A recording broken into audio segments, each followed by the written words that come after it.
So I'm going to kind of annotate this with you guys. I don't have a pen right now because I'm on the computer, but I can tell you what I would have written under the document camera with the kids. So this is a silent hurricane season, so immediately I would write out to the side how we're going to make a connection to Ninth Ward. And halfway through the major storm season, the U.S. has yet to experience a hurricane.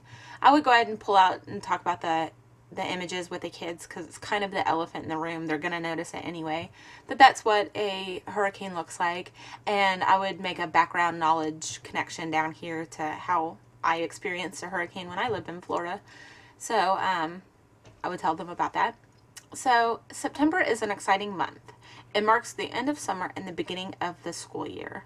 And I would stop right there because in the Ninth Ward, Lanisha has just started school, and Katrina comes at the beginning of the school year.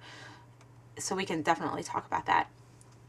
And I would note that down right there, that I would say connection to Ninth Ward.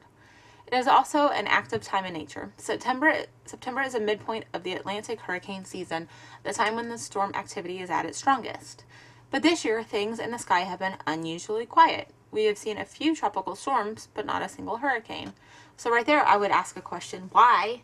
That's kind of my metacognition coming out. Like, why is the hurricane season right now really dry?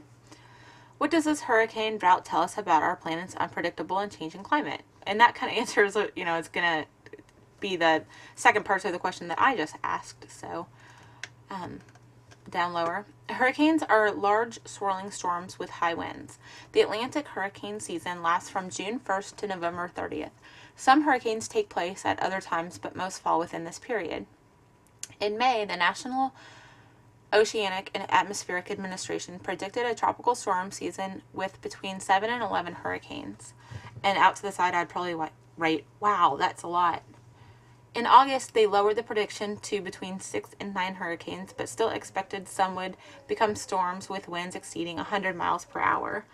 And down here, I'd also ask that question, why were there fewer than they expected? Or how did they even gauge how many they thought they were going to have? So I'd be asking those questions, writing those down so that my kids can see my thinking.